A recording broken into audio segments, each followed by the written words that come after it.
Hello नमस्कार, welcome to Sonu fashion designer. तर मैत्रिणींनो, आज पण मी तुमच्यासाठी एक युनिक आयडिया घेऊन आलेले आहे. तर व्हिडिओ संपूर्ण बघा आणि आवडला तर लाईक करा, शेअर करा आणि सबस्क्राईब करायला मात्र विसरू नका. चला, या ठिकाणी मी बघा आपल्याकडे जी गोणी होती, जी आपण काही घेऊन येतो किराणा वगैरे, तशी गोणी होती बघा. मी याचे 4 फोल्ड केले आहे आणि मी इथं 11 इंच म्हणजे बघा 11 ते 12 इंच बघा 12 इंच घेतलेले आहे बघा. आणि चौकोन करून 12-12 इंचाची खुणा करून घेतली आणि असं त्रिकोण कट केला. त्यानंतर असं गोलाकार सर्कल तयार झालं. हे कशासाठी गोणी यूज केली बघा, मी तुम्हाला सांगते. तर आपलं एकदम परफेक्ट शेप येण्यासाठी. त्यानंतर माझ्याकडं साडीमधले जे ब्लाऊज पीस असतात ते आपण शिवत नाही, तर ते ब्लाऊज पीस उरलेले होते. मी त्याचं पण तसंच केलं, म्हणजे 4 फोल्ड केले, 1 2 3 4. तर इथे पण मी 12-12 इंचाचे खुणा करून घेतले आणि याचे पण सर्कल करून घेतले. आता हे बघा, ही पायपोसणी किंवा तुम्ही पायपोसणी म्हणू शकता किंवा बस्कर म्हणू शकता. कशासाठी पण यूज होते आपल्याला माहितीच आहे आपल्या डेली लाईफमध्ये. तर तुम्ही कशासाठी पण यूज करू शकतात. एक पायपोसणीसाठी यूज करू शकतात किंवा आपण बस्कर बसतो खाली त्यासाठी पण यूज करू शकतात बघा. अशा प्रकारे माझ्याकडे 4-5 ब्लाऊज पीस पोहते पडलेले.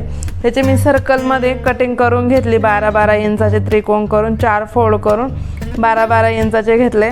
तर बघा, तुम्ही म्हणणार का एवढं सेम म्हणजे एवढे ब्लाऊज म्हणजे त्याची क्वालिटी एवढी हे, तर मग तुम्ही ते बस्कर म्हणून किती टिकणार नाही. तर बघा, आपण याचे 4-5 लेअर केलेले आहे बघा. हे झाले 2 लेअर, तर गोणीचं एक 3 लेअर. आता ही येलो साडीचा कपडा आहे, तर तो एक किती लेअर झाले 4. आणि आपण खालून माझ्याकडे एक पेटीकोट होता, तो मी यूज करत नव्हते, तर त्याचा कपडा आपण मी खालून लावणार आहे. तो कॉटनचा आहे, प्युअर कॉटनचा आहे. आणि वरच्या बाजूला तर आपले जे हे फ्रील आहे ते येणार आहे, त्यामुळे वरचा काही प्रश्नच राहिला नाही. तर बघा, आता इथे मी टोटल हे 4 कापडं घेतलेले आहे, 4 ते 5 ब्लाऊज पीस, आणि हे जे सर्कलमध्ये कट करून घेतलेले आहे. तर कटिंगची पद्धत पण इतकी सोपी आहे. कमीत म्हणजे फक्त आपल्याला सर्कलचं माप परफेक्ट घ्यायचं आहे. खूप मोठी होती म्हणजे आपण एक व्यक्ती सहज बसू शकते असं बस्कर आहे बघा. तर बस्कर पण काही पायपोसणी पण म्हणू शकतो, कशासाठी पण यूज करू शकतात. हवे त्या आपल्यामध्ये डेली लाईफमध्ये आपल्याला कशाला पण यूज होते. तर मी बस्करसाठीच यूज करणार आहे. तुम्ही पायपोसणी म्हणून पण यूज करू शकता. हवं तर तुम्ही खाली जीन्स जे कापड असतं पॅन्ट वगैरे त्याचं लावा. तर इथे मी माझ्याकडं कॉटनचं कापड होतं पेटीकोटचं, ते खालच्या बाजूने लावणार आहे. तर बघा, एकावर एक ठेवून मी सगळे लेअर ठेवलेले आहे ब्लाऊज पीसचे बघा. आणि हे मेन आहे, तर हे वरती रेड कलर आहे, तर याची क्वालिटी चांगली आहे. पण जे मधले आहे त्यांची क्वालिटी एवढी चांगली नाही आहे. म्हणजे आता आपल्याला माहिती साडीमधले ब्लाऊज पीस आपण का शिवत नाही, कारण ते जास्त दिवस टिकणार नाही राहत. तर आपण ते मध्ये घातलेले आहे. याचं जास्त 4-5 लेअर केल्यानंतर एकदम म्हणजे दणगट म्हणलेलं काही हरकत नाही. तर तशी आपली पायपोसणी तयार होणं बघा.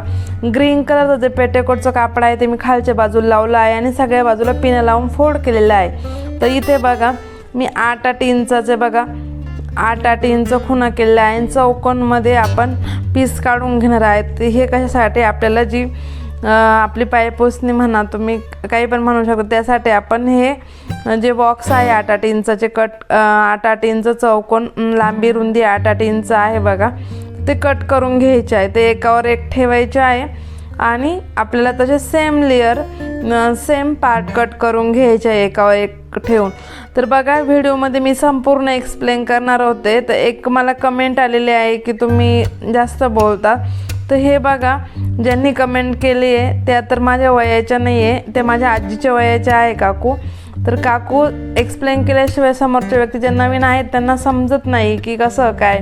नुसतं आपण व्हिडिओवरती दाखवून, जेव्हा मी आवाज देत होते तेव्हा मला म्हणजे मी व्हिडिओला म्युझिक लावून द्यायचे, तर भरपूर मला ताई कमेंट करायचे तुम्ही एक्सप्लेन करत चला, म्हणून मी एक्सप्लेन करते. तर तेव्हा त्यांना खूप समजतं. तुम्ही बाकीच्या कमेंट बघा, सगळ्यांनी खूप छान कमेंट केलेल्या आहेत त्याला, तर म्हणजे व्हिडिओला. तर समजण्यासाठीच आपल्याला एक्सप्लेन करावं लागतं. नुसतं बोलून म्हणजे व्हिडिओमध्ये दाखवून कळत नाही कसं केलं आहे. तर बघा, असू द्या.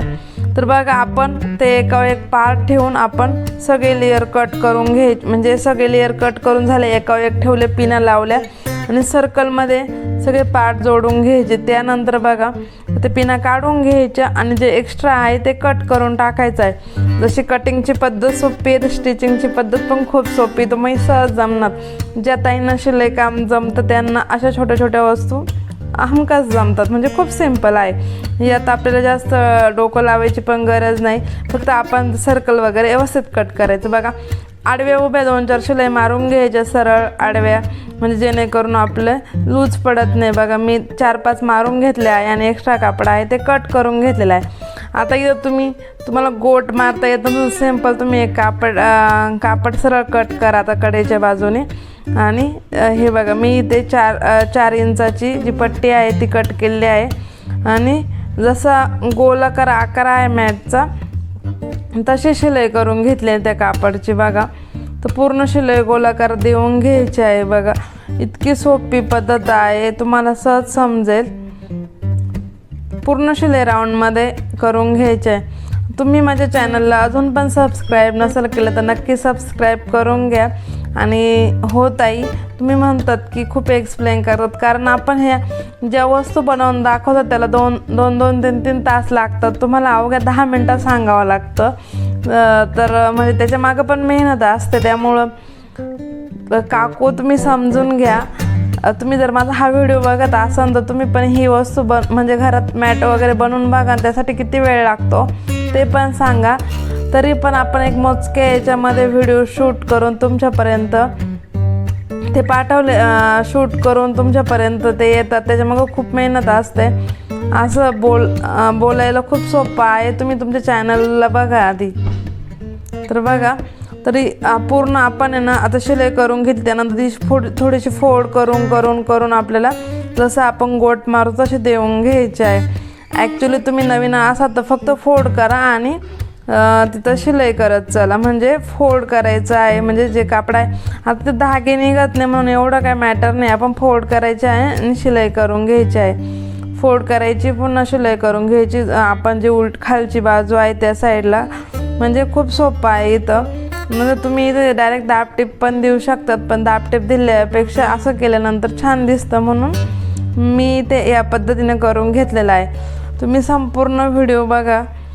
तर अशा प्रकारे आपण असं गोट देऊन घेणार आहोत, गोट म्हणलं तरी चालेल। आणि खाली कॉटनचं कापड वापरा। बघा वरती तरी तुमचं थोडंसं सिल्क असेल तरी चालतं, पण खाली जेणेकरून आपण पाय दिल्यावरती ते सटकलं नाही पाहिजे, छोटे मुलं त्यावरून पडता कामा नये, त्यामुळं खाली कॉटनचा कपडा वापरा। म्हणजे जीन्स पॅन्ट असेल ते किंवा असेच पडलेले पॅन्टे असं त्याचं कापड लावा। बघा इथे मी चौकोन करून घेतलेला आहे, इथे 2-3 सर्कल करून घ्यायचे आहे आपल्या अंदाजी। बघा तर 1, 2, 3, 4 इंच, मी पहिल्यांदा 2 इंच नंतर 4 इंच असे सर्कल केले आहे। आता इथे बघा मी सर्कल करून घेतले आहे, पण तो एवढासा सर्कल गोल जमला नाही, पण एक मी अंदाज म्हणून करून घेतला आहे। तुम्ही कशाची प्लेट वगैरे ताट वगैरे असं त्या साह्याने गोल करून घ्या। जेव्हा मी ती शिलाई करणार आहे तेव्हा माझ्या लक्षात येणारच आहे।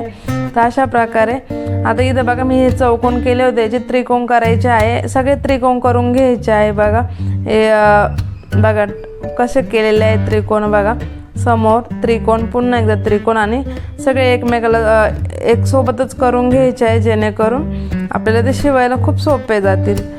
तर बघा आणि त्यानंतर आपल्याला फ्रिल काढायचे आहेत। आपल्याकडं साडीचे कपडे, साडीचा कपडा असं, जुनी साडी असेल तर त्याच्या लांब पट्ट्या निघतात, त्या कट करायच्या आहे। तर तुम्हाला पुढं दाखवतेच कशा कट करायच्या आणि फ्रिल कशी बनवायची।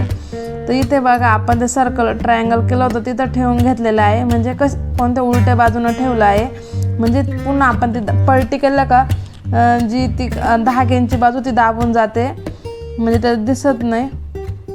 तर अशा पद्धतीने आपण इथे शिलाई करून घ्यायची आहे। बघा सगळे प्लेट जोडून घ्यायचे आहे। तर इथं बघा प्लेट जोडून झाल्या, सगळे आपण ट्रायंगल आहे पुन्हा पलटी करायची आहे। बघा म्हणजे एक्स्ट्रा कापड दिसत आहे ते पण कट करून घ्यायचं आहे, त्यामुळं असे ट्रायंगल आहे तर ते कट करून ट्रायंगल आहे त्यावरून दाबटीप देऊन घ्यायचे आहे। एक्स्ट्रा पार्ट आहे जे कट करून घ्यायचे आहे। तुम्ही चॅनलला अजून पण सबस्क्राईब नसेल करेल तर आपल्या चॅनलला सबस्क्राईब करून घ्या, शेअर करा आणि तुम्ही पण असे जे छोट्या छोट्या घरगुती लागणाऱ्या वस्तू घरातच बनवत चला, जेणेकरून आपले पैसे वाचतील आणि काहीतरी त्या कपड्यांचा रियूज पण होईल. तर ओके, अशा प्रकारे आपण घेतलेलं. आता इथं बघा मी 4-4 इंचाच्या पट्ट्या काढलेल्या आहे. बघा 5 इंच जेवढ्या मोठ्या असतील तेवढ्या काढायच्या आहे. 5-5 इंचाच्या पट्ट्या काढायच्या आहे. त्या पलटी करून बघा एक शिलाई करून घ्यायची आहे. त्यानंतर पिनाच्या सहाय्याने आपण खालून पिन लावायची आहे त्याला बघा. आणि ते वरच्या आपण नाडी कशी ओवतो तसंच करायचं आहे. वरती काढून घ्यायची आहे आणि कपडा हा सुईचा करून घ्यायचा आहे. अशाच आपण सगळ्या जेवढ्या फ्रीला लागणार आहे तेवढ्या पण पट्ट्या असंच करणार आहोत. 5 इंचाच्या रुंदी 5 इंच घ्यायची, डबल फोल्ड करायची, खालून पिना लावायच्या आणि छोट्या छोट्या प्लेट टाकून घ्यायच्या आहे. आता अशा प्लेट तर सगळ्यांनाच येतात. मिडल्स खालच्या बाजूने थोडीशी फोल्ड करायची आहे आणि छोट्या छोट्या प्लेट टाकत चालायच्या आहे. तर बघा इतकी सिंपल आहे. तुम्ही पायदान, पायपुसणी किंवा मग बस्कर म्हणून पण यूज करू शकतात. पण मला तर अशा छोट्या छोट्या वस्तू बनवायला आवडतात. तर बघा असे मी भरपूर पट्ट्या बनवून घेतल्या आहेत. तर बघा इथे लांब साडीच्या एवढ्या पट्ट्या मी बनवून घेतलेल्या आहे. बघा एवढ्या साऱ्या बनवून घेतल्या आहे. आणि त्यानंतर आपलं जो सर्कल आहे त्यानुसार आता आपण शिलाई करायला सुरुवात करणार आहोत. तर तुम्हाला ही पद्धत कशी वाटते ते मला नक्की सांगा. तर मी सगळ्या गोलाकार आकारानुसार सगळ्या पट्ट्या ज्या फ्रीला आहेत त्या जोडून घेणार आहेत गोल गोल याच्यामध्ये. तर आपल्याकडे लांब साडीचे जे लांब जर असेल तर आपण लांबच कट करून घ्यायचं, जेणेकरून आपले फ्रील भरपूर मोठ्या होतात आणि पटकन होतात. कारण छोट्या छोट्या फ्रील बनवल्यावरती आपल्याला जास्त टाईम लागतो. त्यामुळं आपण या अशा मोठ्या घ्यायच्या आहे. आणि आपले लांब कापड असेल जुने टॉप वगैरे साड्यांचे तर आपण मोठ्या लांब पट्ट्या काढायच्या आहे आणि पलटी करायची आहे आणि पुन्हा उलट्या म्हणजे सुईच्या करून घ्यायच्या आणि छोटे छोटे प्लेट टाकून ह्या पूर्ण फ्रील मी बनवून घेतलेल्या आहे. तुम्हाला एक फ्रील मी मगाशी बनवून दाखवली तसेच ह्या फ्रील बनवून घेतल्या आहे. आता ही भरपूर मोठी झालेली आहे. बघा पायपुसणी इतकी मोठी झाली आहे म्हणजे एक आणि बस्कर म्हणून पण यूज करू शकतात. आपल्या मनावरती तुम्हाला जो कशासाठी यूज करायचा आहे, पण भरपूर मोठी आहे. तुम्ही शिलाई मशीनवर बघू शकतात. मी इतक्या लांबून व्हिडिओ शूट केलेला आहे तरी ती एवढी मोठी दिसली, मशीनवर सुद्धा बसत नव्हती. इतकी मोठी बनली आहे म्हणजे 12-13 इंच. तुम्हाला जास्त मोठी करायची तरी पण तुम्ही करू शकतात. पण एवढी सफिशियंट होती म्हणजे भरपूर मोठी होती. बघा अशा पूर्ण फ्रीला आपण जोडून घेणार आहोत. तर दुसऱ्या कलरच्या आहे बघा, ग्रीन कलरच्या, त्या पण जोडून घ्यायच्या आहे. बघा एकच साडी, जुनी साडी, त्यात किती साऱ्या वस्तू बनल्या आणि त्याचा यूजफुल पण आहे. तुम्ही नक्की ट्राय करा. आणि तुम्हाला ह्या अशा छोट्या वस्तू बनवलेल्या आवडतात का? आणि जर तुम्ही पण ट्राय केल्या असाल तर तुम्हाला एक समाधान भेटतं का? कारण आपणच बनवलेल्या वस्तू ह्या आपण स्वतः यूज करतो, त्यात आनंद वेगळाच असतो. त्यामुळं तुम्ही अशा ज्या छोट्या वस्तू आहे घरात लागणार त्या नक्की ट्राय करा. आणि आपले पैसे पण वाचतील आणि आपण एक नवीन काहीतरी घरामध्ये रियूज वस्तू बनवतो, त्याचा पण आनंद खूप मोठा असतो. तर बघा अशा प्रकारे मी पूर्ण फ्रील जोडून घेतलेली आहे. त्यानंतर एक शेवटच्या बाजूनं पण आपण फ्रील जोडताना व्यवस्थित मधल्या साईडलाच जोडायचे आहे, म्हणजे असं नाही का दोन्ही पण फ्रील व्यवस्थित दिसतात. त्यानंतर आता एक उरलेली आहे ती एकदम आपण कडेला जोडून घेणार आहोत. तर बघा हळूहळू ती एक आहे ना ती आपण कडेला लावून, जेणेकरून आपला जो गोट आहे आणखीन अट्रॅक्टिव्ह दिसेल. ही फ्रील पूर्ण आपण सर्कलमध्ये जोडून घेणार आहोत. तर तुम्हाला ही माझी पायपुसणी म्हणा, डोरमॅट म्हणा किंवा बस्कर तुम्हाला आवडला असेल तर मला कमेंटमध्ये नक्की सांगा. आणि माझ्या चॅनलला पण सबस्क्राईब करा, कारण मी तुम्हाला अशा छान नवीन वस्तू ज्या डेली यूजसाठी लागणाऱ्या घरात उपयुक्त ते बनवून दाखवेलच आपल्या चॅनलवरती. त्यासाठी तुम्ही सबस्क्राईब करून ठेवा. तर अशा प्रकारे आपली पूर्ण पायपुसणी म्हणले तरी हरकत नाही तर रेडी झालेली आहे. तर तुम्हाला आवडली असेल तर नक्की सांगा. आणि जो व्हिडिओ संपूर्ण बघतात आणि चॅनलला खूप सपोर्ट करतात त्यांचे मनापासून आभार. तर बघा आपलं फायनल लुक पायपुसणीचा किती छान झालेला आहे, किती मस्त बनलेले आहे, तुम्ही बघू शकता.